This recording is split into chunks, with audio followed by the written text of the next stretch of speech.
Hello, this is a Sid Gunn Report, and I'm Sid Gunn. You know, ever since this whole thing began, as far as the election goes,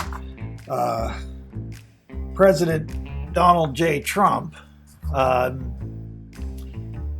he's been in this war with the mainstream media, and we all know it. Everybody knows it. The problem I have, I watch this thing, and it's the mainstream media, that's actually waging the war when you really look at it. And here we've got, just the other day, CNN reports that the first war that President Trump has declared is a war against the news media. For Pete's sake. Everybody knows CNN. All the names for CNN. Communist News Network. That's my favorite. Crappy News Network. Crooked News Network. You name it. It's there. And so there's no doubt the media started that one. We're all clear on that. Washington Poop, the Post, they report CNN's president has fired a warning shot at Donald Trump. Guns ready! All stations fire!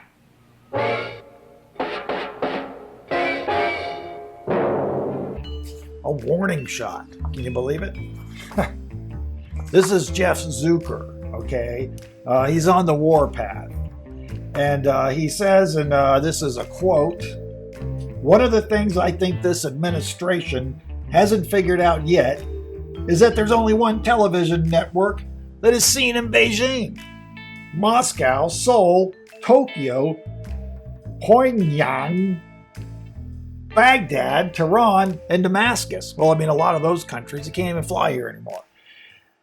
And that's CNN. That's what he says.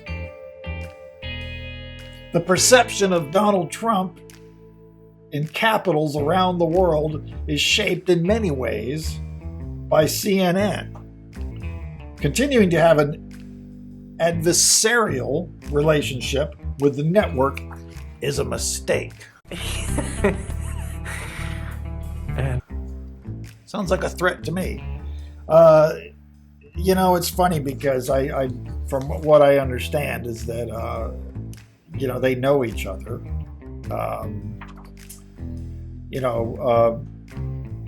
Donald Trump, back when Jeff Zucker, he was head of Universal, NBC Universal, I believe it was, and worked with Trump to get his show on.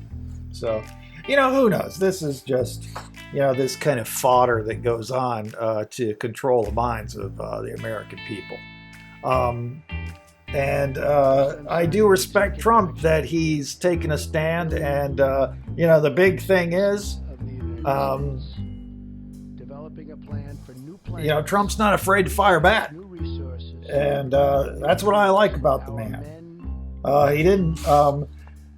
He was told, or a big report, Twitter lit up when his first trip on the Air Force One, and he didn't wave when boarding Air Force One. He just got on. He didn't turn around and wave at the media.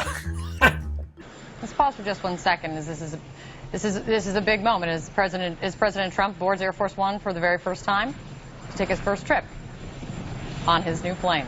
Yeah. He didn't stop and wave. I think you will see usually with a lot of presidents, they walk up the stairs, they turn around and wave, and then get on. This is his first time. I bet we see that in future trips, perhaps. We shall see. You never can predict. Can you believe it? Boy, I tell you. Back in the old days, we used to say butthurt. A lot of people are saying that. It's come back. In the butt. I said what? In the butt. I said what? In the butt. I said what? But anyway, Donald Trump breaks a tradition and doesn't wave back.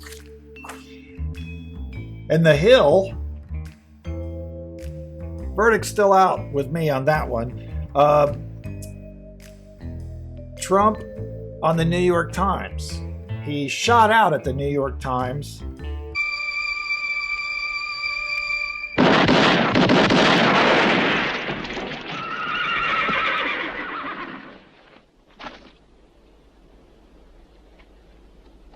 And said somebody with aptitude and conviction should buy the fake news and failing New York Times and either run it correctly or let it fold with dignity. That's the president tweeted that on Sunday. Well, anyway, the newspaper criticized the president in an editorial published Saturday titled, "Trump's Muslim ban is cowardly and dangerous." Cowardly and dangerous. Why, you're nothing but a great big coward. You're right. I am a coward. I haven't any courage at all. History has its eyes on Trump officials and members of Congress who know better but are staying silent, they wrote. The Times on Sunday ran a front-page story titled, "Up is Down, Unreality Show Echoes a History of False Claims." So, you know, they're going after the president. He's up to his knees in the muck, shall I say, with this war of the media. And I tell you what, I think it's just hilarious. I can't get enough of it. I really can't.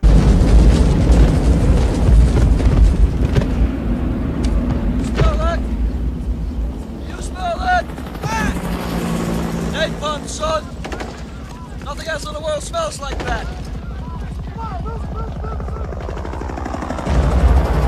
I love the smell of napalm in the morning.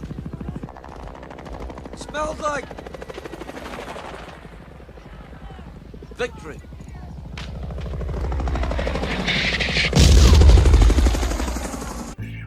So glad to see this going on in the White House. And I knew Trump going in the White House would be great, but I didn't think it would be this great.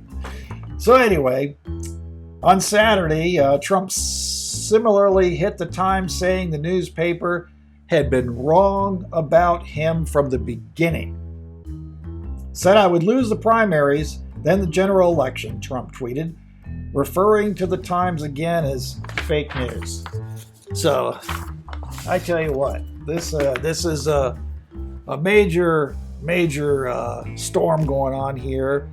Probably I could call it the perfect storm.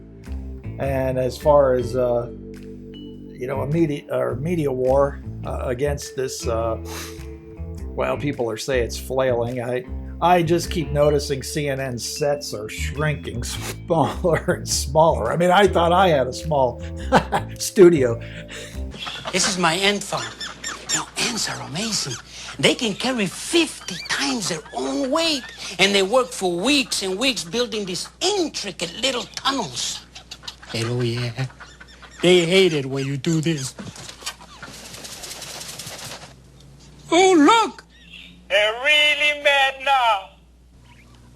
They're just getting more cramped in together if you watch. And Fox News is growing. Boy, they like expanding out. They've got these, big old TV monitors spinning around. I mean, all sorts of crazy stuff. Everybody's watching Fox nowadays, I think. But they've gotten really good. I like Fox a lot. I recommend them. Get on there and watch Tucker Carlson, Hannity, and those are my two top favorites. Definitely. So yeah, so that's it for the Sid Gunn Report tonight. And please, if you are of this persuasion, click subscribe and give me a thumbs up. I really do appreciate it. Thank you, and good night.